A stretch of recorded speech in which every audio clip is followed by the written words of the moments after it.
It is now. I think that's what it was. Oh, no sound. Okay, now I'm good to go. Sorry about that, Ken. So anyway, when you're going through all of this functionality, I do this all the time with BMC and BMC Helix. Because when I find something, when I identify a problem, it's usually in the log file. And it's usually after that they've done something, or very rarely if my customer did something on our side that it happens. So then I gather up whatever information, and of course I create a BMC support ticket for it and send it in. I've even called them and say, oh, and they tell me to put in a support ticket, but then it should have been a change ticket instead of a support, but that's just their process. And then we go back and forth with negotiation. And one thing I don't like to hear as one of their solutions is just ignore it, because that's hard for me to take in that aspect. So I want to keep on digging and so forth. So I repeat that. And then of course, as you heard me before in other sessions, I always document the entire process. So I do document it in a ticket, but then if it results in changes, then I document it in another document for the customer to have when I actually leave. So I'm going to focus on just a variety of areas in here. One of the things is, this is the URL to get the knowledge article that BMC has published for all the requirements that you need for your environment. So in anything in troubleshooting, you need to know if you have the updated, at least the minimum functionality, browsers, things like that are available. So this is the one that you can get that checklist. It doesn't have it for 21 yet. As far as I know, I haven't checked it on that, but it does give it to you for 18, 19, 20, and so forth as far as the breakdown. In that article, it basically talks to you about a small, medium, or large type organization. How many tickets do you have? What you need to look on that, and then it tells you how much RAM that you need to have at a minimum. But again, it's like any other environment. You start at the minimum and then you expand on there. Because this is Helix, though, guess what? They take care of some of that for you. So if it's slow, they're going to have to add RAM because it's on their end for the most part. But again, if it's a network issue, it could be on your end that you have to deal with in that capacity. Now, I still use the Remedy Management Console to get into some of these areas. And one of them is, of course, the Aerosystem Server Group console that gives you access to a variety of issues. As you can see in this one, I have 89 pending email messages, which tells me I have a problem with email or that shut down, or I have a problem with the formatting of the emails itself. Or, and you got to be very careful when you click on this, it could be a slowness in the email process and they're all waiting to be sent. Because I actually did delete some of those records by mistake.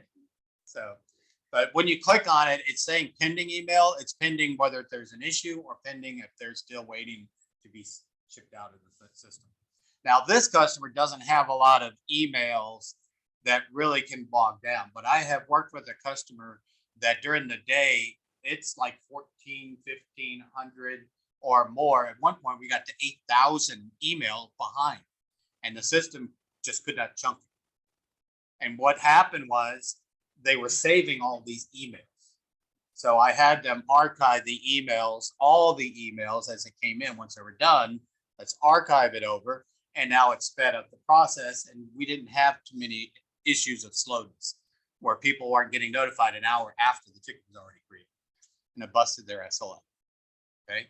So I use all this to go in and find some of those things. And here's an application pending of br-chk-config, as well as the approval one. And BMC's basic standard statement for these two are ignore it. Not a big deal. But again, they're holding it or filling up my application pending form. So I did go ahead and find, they gave me some steps on what I needed to do to remove those, because you don't need the either one of these if you're not utilizing that functionality. They're basically applications they never removed from the system, is what it was. So I had to turn it off on pending, is what, to get them from coming in. The Aerosystem email, when you go in here and look at it, this is where I found out the first three you can see is an error. The last one was still a yes. That's why I addressed, because I have done this.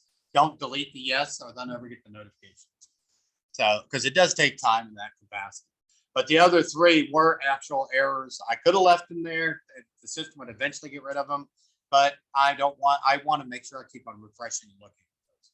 And I haven't looked at this all week. So when I come in on Monday to start looking at these, I know I'm going to have a lot of emails that are errors from a company called, or a email address called Watchtower.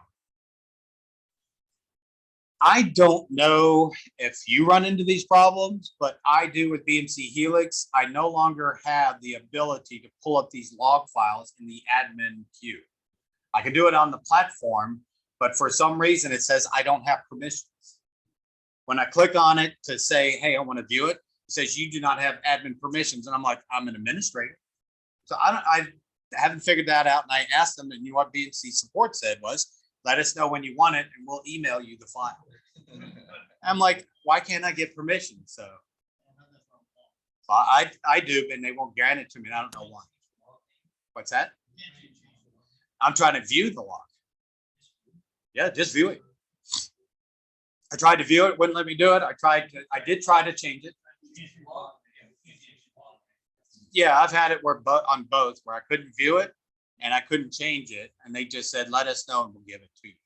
So, but I don't know. I mean, I don't even have a profile in my customer's environment, so I still come in, but I can't do emails. What's that? When I log in, though, it sends me to platform 1 or 0. It doesn't send me to the admin platform. I want to look at the admin platform. I can get platform 0 and 1. What's that?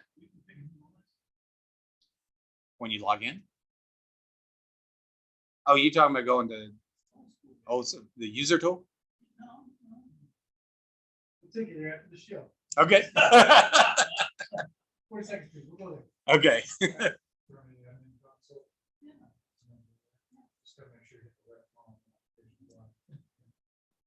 Under the Remedy admin console. Well, yeah. Okay, I know where you. Well, I've gone to the admin console before, but I'll bring it up. We'll take it. We'll take a look.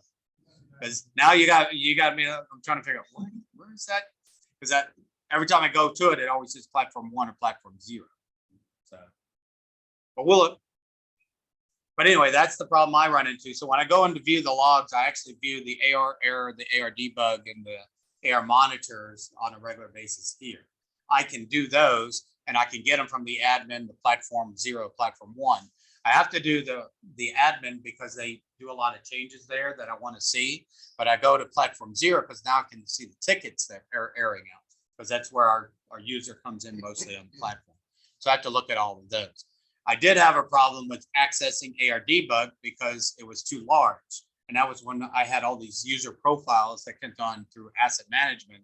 And I just had to increase the size on my system to increase the size of the file to be able to see it.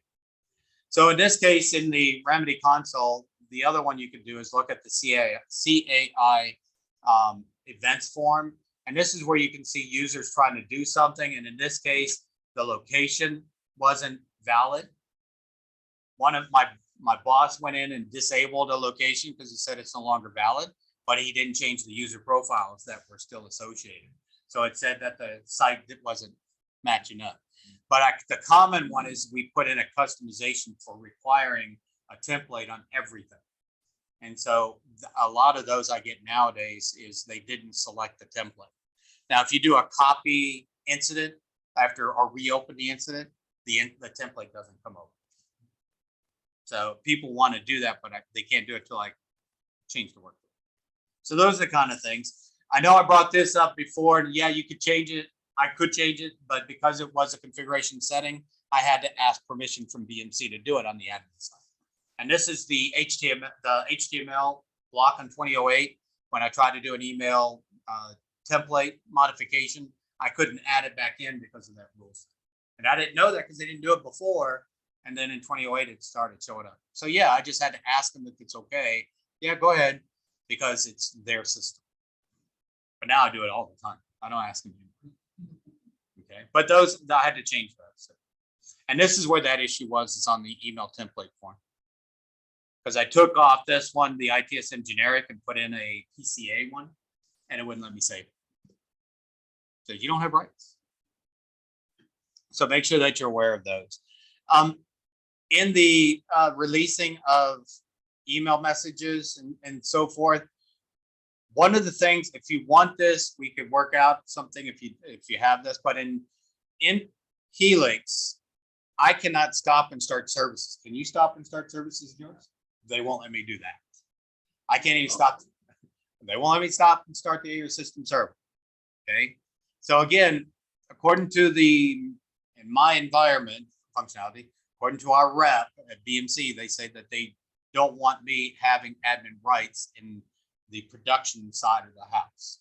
Even though I'm an administrator, they won't give me full admin rights to connect to do those restarts and so forth. I don't know how you guys got it. I'm gonna have to find out why. So maybe, and then I hope they don't screw you over. I won't touch it. But anyway, I can't stop and start the email server from running or have them restart it in QA and dev and so forth. So we have this form called ENC menu items. And what happens in here is we put in a list of email addresses inside on the menu value 1 of who we want the emails to actually go to in QA and dev. But we also put a block on the emails going out. Even though the email server is running, we put a block that we change it to not send it out. We set it to no, don't send it out. And then with that, it basically stops it. We have this filter that comes in and sets it to, if it's a message of outgoing, set it to no. And we block it from this little setting right here. We add the menu as far as who we want to put in there. Then what I do is if I want to test it out in dev and QA, all I have to do is come to the display advanced options, change it from no to yes, and then I go down to the send message and say yes. And then this email server will pick it up within a minute. Okay. Now, of course, I have to remove the email addresses of those that don't want to see it. If I'm testing it out, I have to remove everybody but me, because not everybody wants to see what I'm testing in dev and QA. But that's what we do, is have that data-driven form to stop the emails from going out and stamp them with somebody's email address, and then also have that filter to say, don't send it.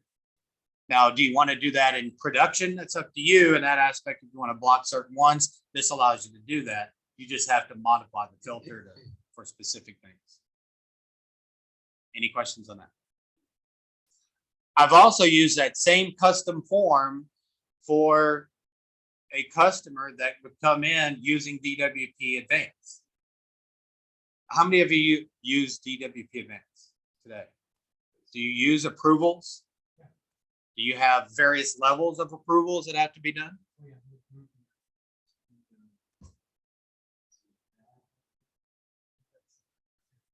Well, about a year and a half ago, we were running into an issue where we only had one approval level for whatever reason that we could use, and we had to configure everything else. So we came up with this form process. So let's put them in here of who we can approve at the level. So we have, if it's this, give it to this person. Once they sign it, then give it to this person. So we had to use this form to identify who is going to get it for whatever area. So we,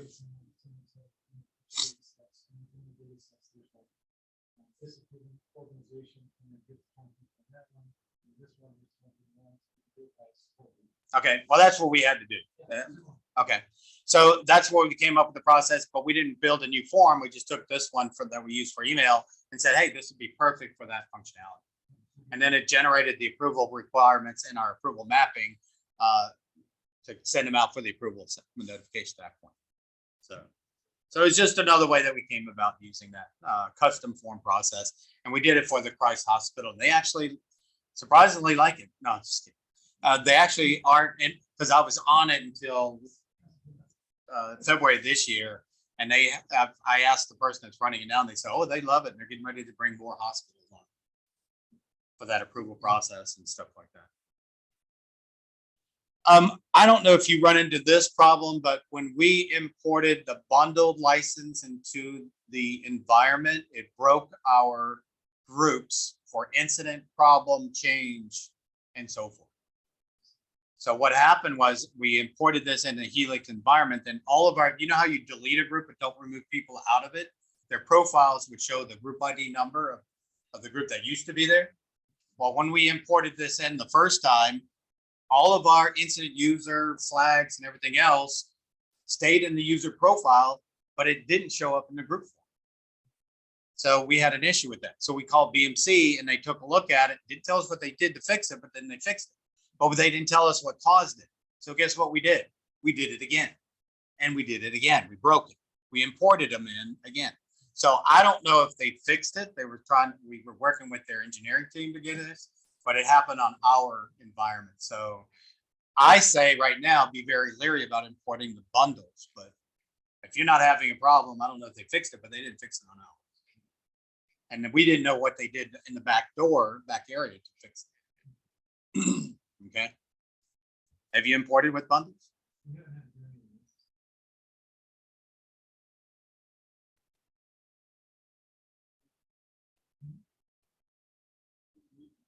You don't use bundles?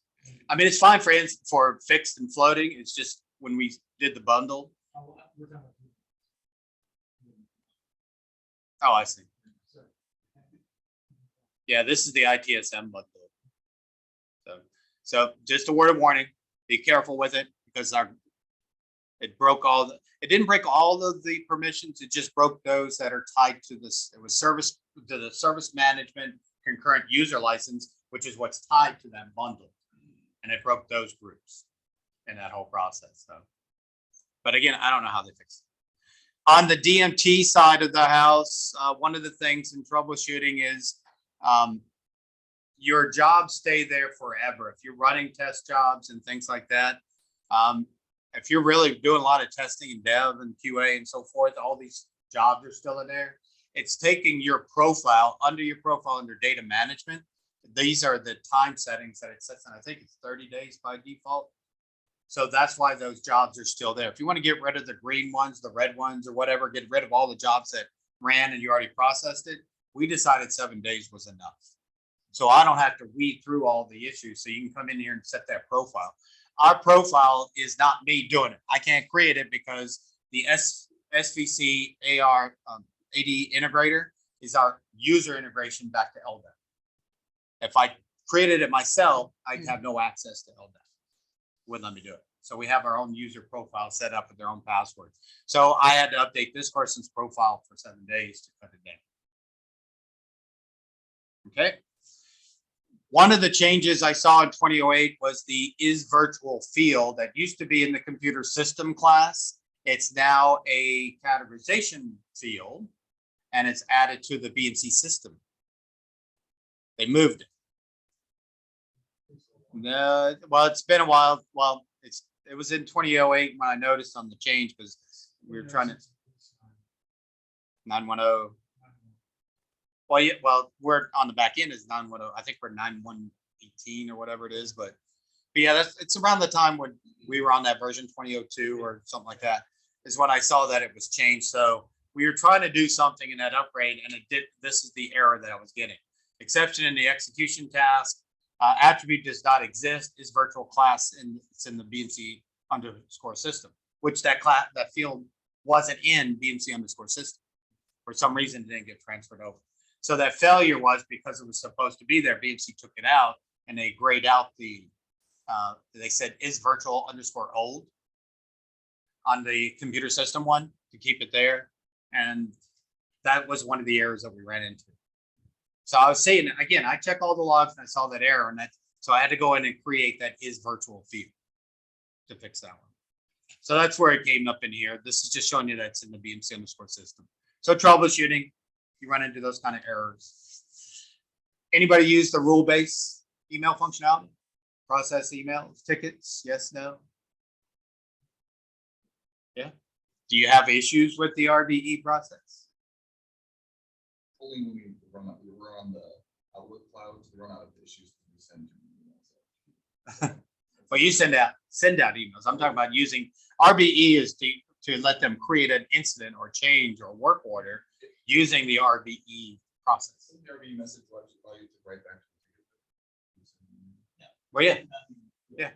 It does activity log if you want to, or you can create a ticket. But you can set it up to create multiple records if you wanted to. We had different things that different errors that were occurring, like this Java language error that we had a defect, and it turned out that the server plug was a little off, so we had to fix it. So the settings in that aspect. That occurred back in the 19.08 error, just on one of the troubleshootings that we ran into. Another one is after resolving the main issue from before we ran it, got stuck with all these emails and had to figure out what to do. So we went in and deleted all the records from the RBE transition form or transaction form and make those records available at that point. Then we had to fix all the records that were marked as rejected or not, no rule found, and relaunch them by doing the evaluate under the action field. After we fixed them, of course. Characters missing, emails wrong, whatever it was, we had to fix all those.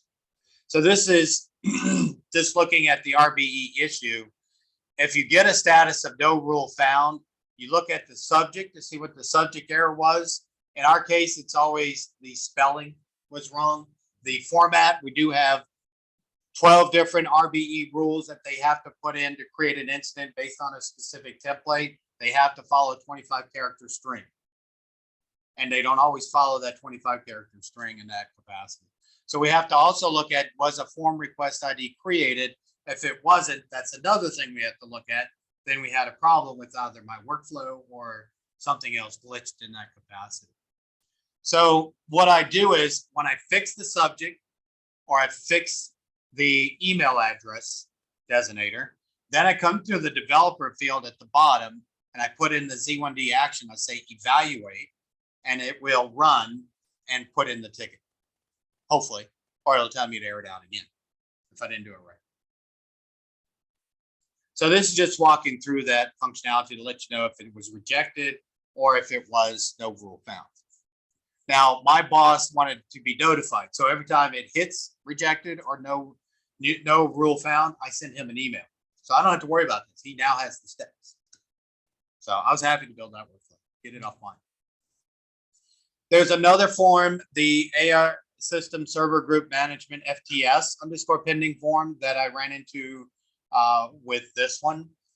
Basically, we had an issue here where we had over 37,693 records that were coming across on the form.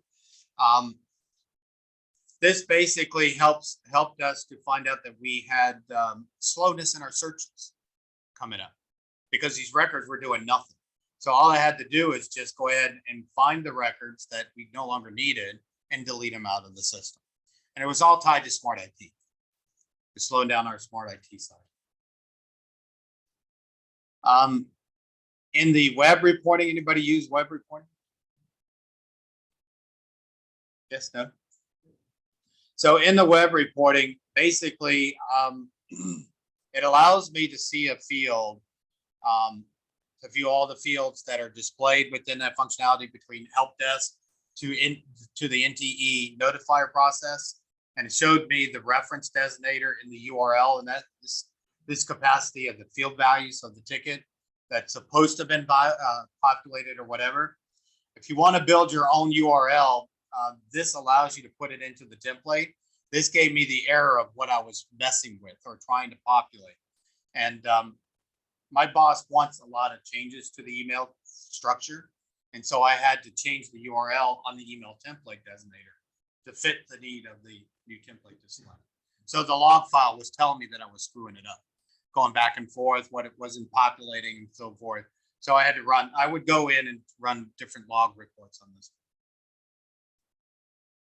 The NTE notifier can also give you some rough errors in that aspect. So when I take the ticket, I send it to a report to do AR report to show all the fields. Then I can see what happened with the issue. And I can see that my description was wrong in the NTE notifier message. Another form I use is DMT exception _ troubleshooting. I do have access to my Atrium integrator in BMC Helix, but in most cases, I don't have access to it. So I use this form to get the cart log to see if my integration connection is still running, especially since we're using it for LDAP and soon going to be using it for SCCM. So that form allows you to get access to the cart log. Again, AR error log, you can get access to that through the server group. viewing the logs. But again, this is something that if you're at a customer site and they don't give you full access, it's just one of the forms I was able to find. Any questions on this one? When you're looking at the error log tab in DMT exception functionality, if you're viewing the errors, you can look at the errors to see what's going on. In this one, I was getting it where the CAI event was triggered. This shows you it was an issue from the integration of LDAP or the integration of SCCM that was caused in that process. And in this case, it was bombing out on an SRM process of the template functionality. So this log showed up that it was an incident create error in that DMT log file. So I was able to troubleshoot that to match up where this error came from, and I just looked at the CA events. It all depends on the situation that you're running into. Here's another one that occurred with an error of 4502. Have you ever run into it? 4502? This is where it says the command cannot be performed due to an unspecified error. Typical response. I get a lot of those that come in. This error would just come and go magically. And I worked with BMC on it to say, why am I getting all these errors? Oh, just ignore it because it doesn't hurt anything. And I still get them. I get about 10 of them every day at certain times, but it's not the same time. So I'm still troubleshooting that, but I'm looking at it, but it's in my log. And BMC said, just ignore it because it really doesn't do anything to the system. It's just running some check and sticks it into the log.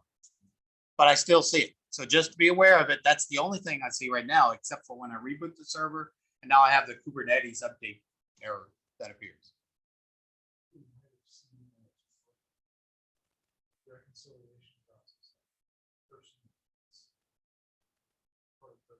So when you update the people record and try to push the data to the person record. Right. I think that's So we've seen some of those same errors. It seems to correlate with exactly these terms. okay. So the error is suggested that it may be tied to the CMDB's reconciliation engine of people records when it comes in from a data loader like LDAP or whatever, and then it processes it in the CTM people. It then pushes it to BMC _person class, which then runs the reconciliation and could cause an issue. I would say that is probably, I think that was the case that we ran into, which we had a lot of old records that for some reason didn't get removed. And I removed them and the errors went. So I probably forgot that I have to go back and look at it again to see if there's more profiles, especially since they had some errors in that. So that's something to consider is when you do get that 4502, it could be a reconciliation issue in that one. The AR system server information form setting, this is where I run a web report to pull data from this form to see what's going on in it. So I add all the fields and I look at all the attributes, all the settings. So the AR error.log file displays issues. However, the server settings can be reported through this form, through the AR system server information form. So when I do a search in that form and I run it through the web report with all the fields, I can now troubleshoot that form, doesn't it? And so this is where I give you the steps on what I do to pull that information into the web report. So then you can evaluate the log itself to see what your settings are. This just goes through that step. And then you can see that data as far as once you push out the report itself. Again, I kind of wish they'd keep this because it's been an invaluable tool like the Remedy user tool. Used to be a valuable tool as well. Okay, this is the cart form that basically I pulled from that DMT exception troubleshooting form. I troubleshoot the AR cart.log. We had an issue where the connection failed. And what happened was it was on our end. And when it was on our end, this error that's at the bottom, I know you can't see it, but that's when what's that? This is where I talked to our guys and said, yeah, we had a blip on our network. And because we had the blip on the network, this basically told me that something failed on the import of our LDAP, and it was on our network side. So once I restarted the Quickie services, I was able to fix that issue because of the network log. I also go into the UDM job log to look for specific issues, errors. This one was very critical to let me know that BMC configured somebody else's asset imports into our system. That's how I determined it, reported it, took them 3 weeks to finally figure out where it was coming from to stop it. And then they figured it out, and then boom, lost one of them. Another 15 minutes later, lost the other. So you want to take a look at the UDM job log just to see if there's anything coming in. And these were the errors that were coming up, and it's like, why is it coming in our production? We don't have asset management going on. So I knew that right away. In old school, I used to search the configuration A or DBC and report on it. This is basically your configuration settings as well. Like you would get in a centralized configuration, you could run a report on all your port numbers and things like that. I was able to just run this, highlight it, and send it to the web report and spit out a report on all my settings. And you could also make changes. You used to be able to do this before the centralized configuration form came out, and you could save it here and would automatically run the recycling. But now you don't have to worry about that. The audit log, basically you can run on the audit log situation to see if there's any issues that have occurred. So on here, I can see where the audit changes are, what the settings are coming through this form of the air system configuration setting audit. So all those, so you can tell, you can see what your audit limitations are on your forms, on all your forms. If you want to take a look at the changing of the plugin paths, you could look at those on the same form designator. I asked you if you already knew about the metadata forms. I use this to do searches. I even use this to build custom applications against it so I can troubleshoot just pulling data from these metadata forms. And you could look at this. You could see your overlay group as well as the regular form designator. But I don't know if you know a lot of these fields that are in here, but some of the things that you could pull off of here is like, what is your next record ID? What's the next field number? Things like that. The attributes will tell you which ones are overlaid versus which ones are not. Because there is a field called FB options. If it's a 0, it's not, I'm sorry, did I say overlay? Audit. If FB options means if it's audited. If it's a 0, it's not audit. If it's 1, it's copy. Let's see. Let me make sure I get this right. 1 is not copy. 1 is audit. 2 is copy. 3 is audit and copy. So you can tell which fields are set up for auditing. You could use the control. What is it? Control Alt. Control Shift Enter. Yeah, Control Shift Enter. Yeah. Yeah. Why? I agree, but I hate hotkeys, but that's one hotkey that I tend to use when I search on this form or build my custom form and search on it. But I do agree with you. I mean, they should have kept the search on the capability as well. This is where you can see some of the form types: 1, 2, 3, 4, 5. 1, 2, 3, 4. I'd have to go back. I thought 5 was gone and 6 is vendors. So I have to go back and look. But this is where you can tell how many TH and V tables you have. So if you do a search on 1 and get the results back, multiply that times 3, and now you have your TH and V tables because they're all regular forms. So I use this quite heavily on those. This field option where I was telling you the FB option right here, can you see that, like the 5th field down? If it's marked as 1, that means that it's audit. 2 is audit or copy, and then 3 is audit and copy. So if a customer asks me which fields are audited, I can come to here and do that search and find it relatively easy. So I do like some of these meta forms in troubleshooting. And also to see how many fields that you have on it as well. The escalation one, this was the one that I really had to have because I didn't want to go through all the escalations to see what is 12-hour interval, because it doesn't give it to you on the Dev Studio as it'll tell you interval or time base, but I'd have to open up each one to find out which one's 12. So I took this form of the escalation, did a search for the 12 hours because the error log was showing me something's happening every 12 hours. So when I came to here, typed in the seconds, of course I had to calculate with my calculator and did a search. This is the only one that came back, was the one about the synchronization of the users. So just to let you know, this is how you can actually utilize the metadata to troubleshoot something, or you don't have to go through line by line as well. Okay, so I went ahead and disabled this since they told me that it no longer was needed. OBJSTR, I already talked about this in a previous class, where if you go into the class description, say does not equal to null, you'll get all the descriptions about all the classes and you give it to your customer. When they start asking, what class do I put the printer in? What class do I put the monitor in? Here you go. There's the data that you can pull, as well as you could look at the class structure if you wanted to, that aspect as well. Okay. A few smart IT tips and tricks in this case. In the smart reporter server _information form, this is one of the issues I ran into when I was looking at it. I was following a maintenance agreement or a maintenance upgrade that BMC did on our environment, and I was encountering these errors twice a day.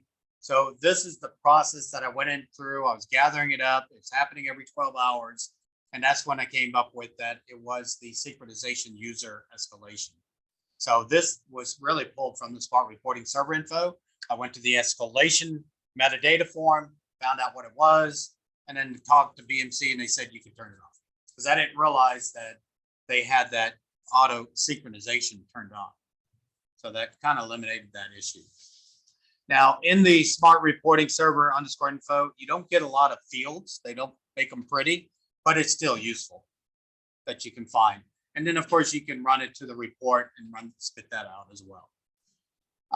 Another thing is the default time period. Again, talked about this before. It's set to 30 minutes in the smart IT. These are the steps of the centralized configuration to set it to 90 to match your mid-tier timeout period. Here I had users complaining about being timed out in that area. And that's when we had to increase that timeout period because they were complaining about getting kicked out of smart IT.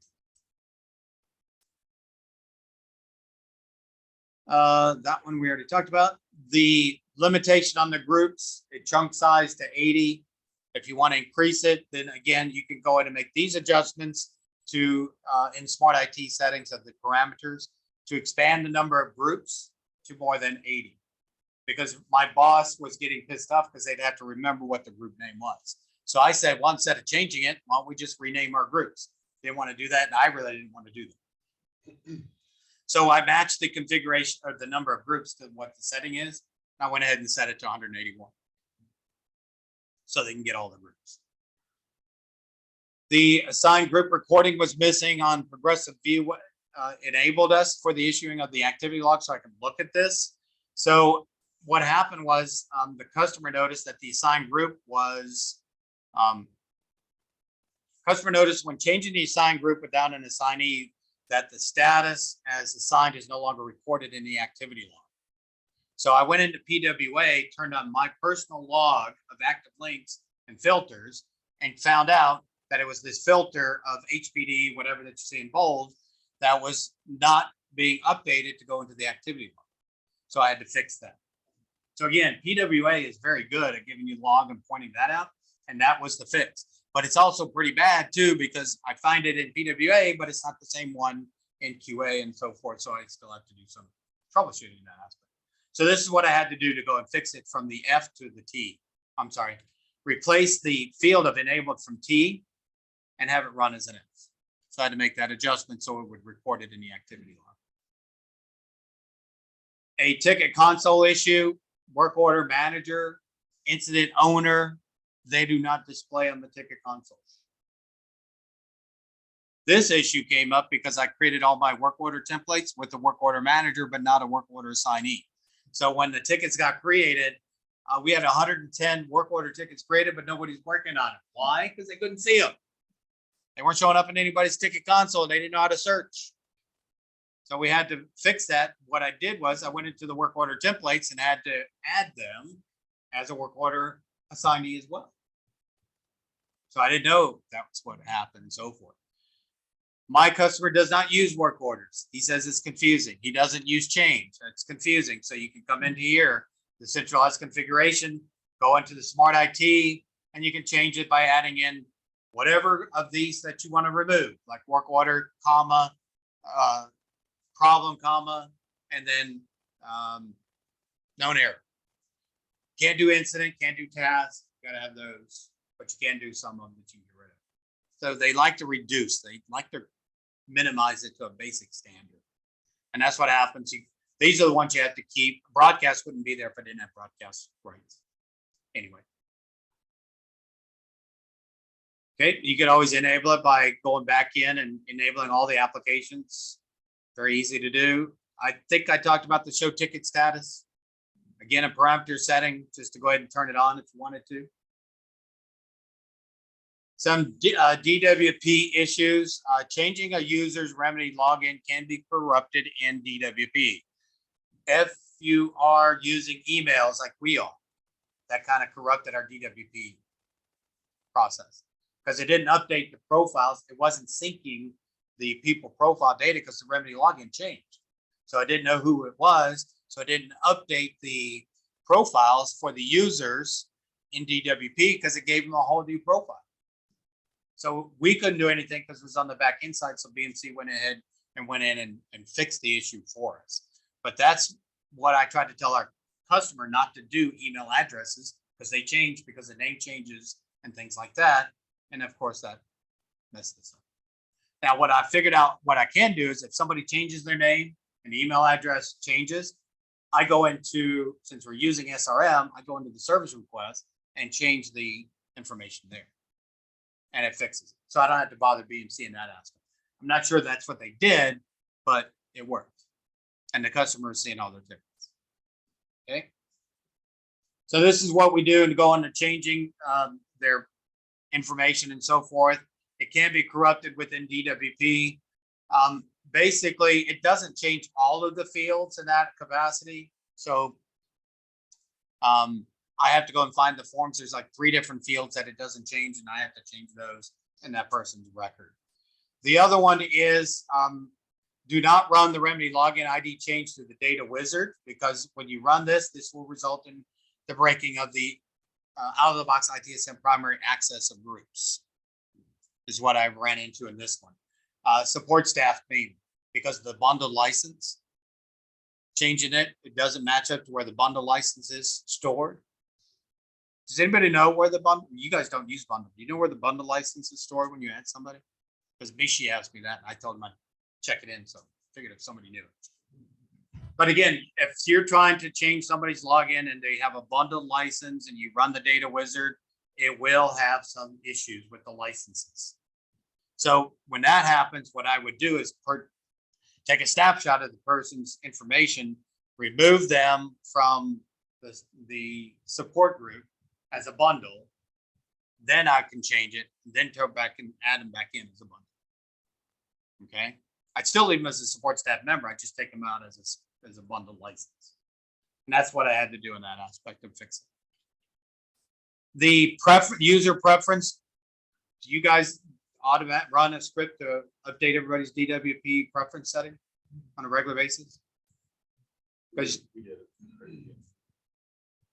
Because apparently, I mean, it doesn't create a profile for the person until they first log into DWP. This is what BMC told us. Yeah, then what? Oh, you run the script? Oh, BMC. In this case, we had them, and we had to tell them to run it every 3 weeks because we didn't know when everybody's going to log in. Okay. So yeah, we scheduled it to run that because they told us that they don't get a user preference like they do in ITSM. They don't get the user preference until after they log in. And then we wanted to turn on certain things So they fixed up the script and said, we'll run this for you every 3 weeks until you tell us when to stop. Well, we never told them to stop.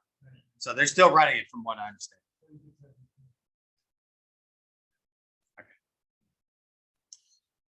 So this is where the default settings that used to be in DWP, these are the commands that we had to do to get them updated. But again, we had BMC do it since they're the ones that were handling the backend at the time of our upgrade that we're doing. So that kind of gives you some of the things, or a lot of the things that I ran into as working with BMC Helix, finding different things that occur. There are other things that can occur that have occurred. I have a long list. I just need to put them in a spreadsheet and say, this is what I ran into, this is how I fixed it, and then release it out to everybody. So what I'll do is I'll do that, then I'll send it out since I have everybody's email address, and I'll post it out to everybody. You can do whatever you want to and remove it or whatever. So I like to share documents, and now that I got your emails, I may start picking up that again. I used to send out 1,600 emails to people as when I was working for BMC to give you updated files and things like that. I know some of you remember getting those emails. So. Are there links in DWP that go straight to approvals? I know for a long time DWP didn't have it. Are you talking about advanced or talking about basic? I guess either. That goes to the approval process, or does it show the approval that you can do the approval? Is there a direct link that can go directly into digital workplace to the approval? I'm still not following it. I mean, to generate the approval or to show them they have to approve it. Show them the approval that they have to. Under the notification, they see the approval. There's no direct. Right.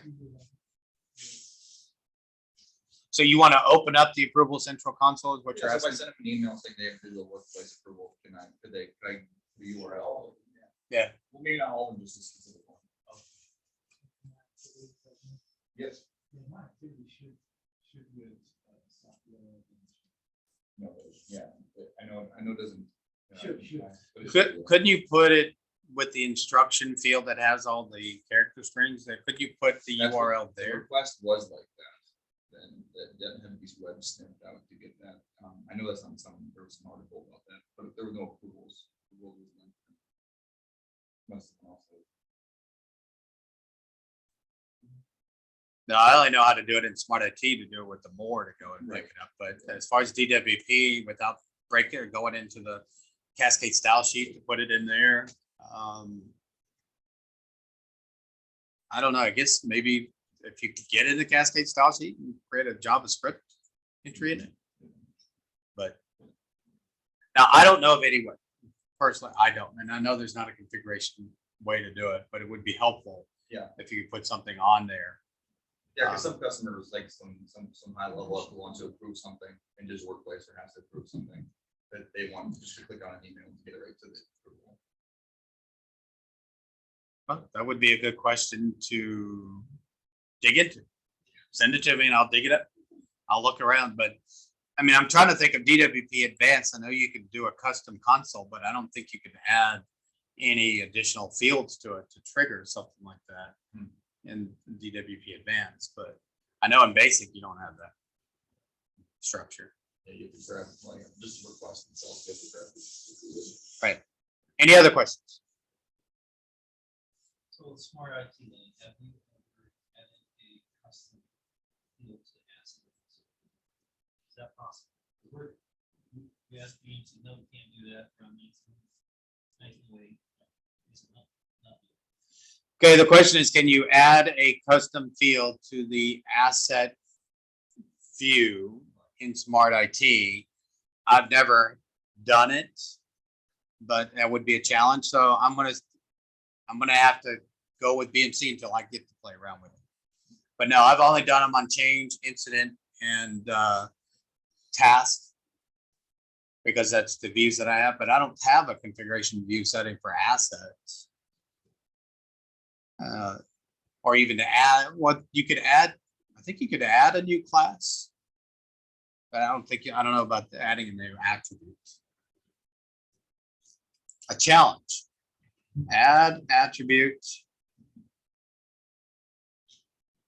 Oh, I got a question for you, LJ. Maybe you can answer this. Somebody told me AST attributes form is going away in 2103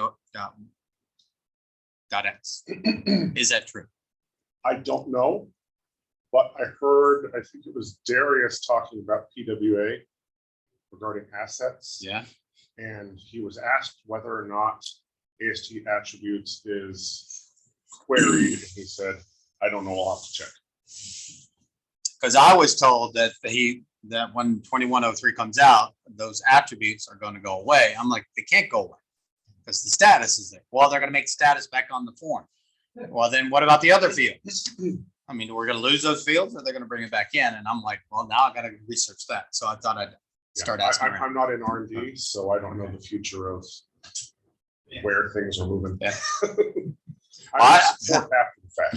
I understand why they brought out AST attributes. I just don't know, but I didn't like it because I had custom functionality to create from another way. Then I had to come up with another way to do it. And now if they take it away, I got to go back to figuring out another way to even do that again. So, Everything dead, we just do that. We're gonna have to find a new home. oh yeah. Oh yeah. So I'll still look on, that's another thing I have to look for, but this is a good challenge because my boss is not using asset, but I'll play around. I have an environment I can play around. So. All right, it is now time. So thank you for your attention. I'll stop the recording.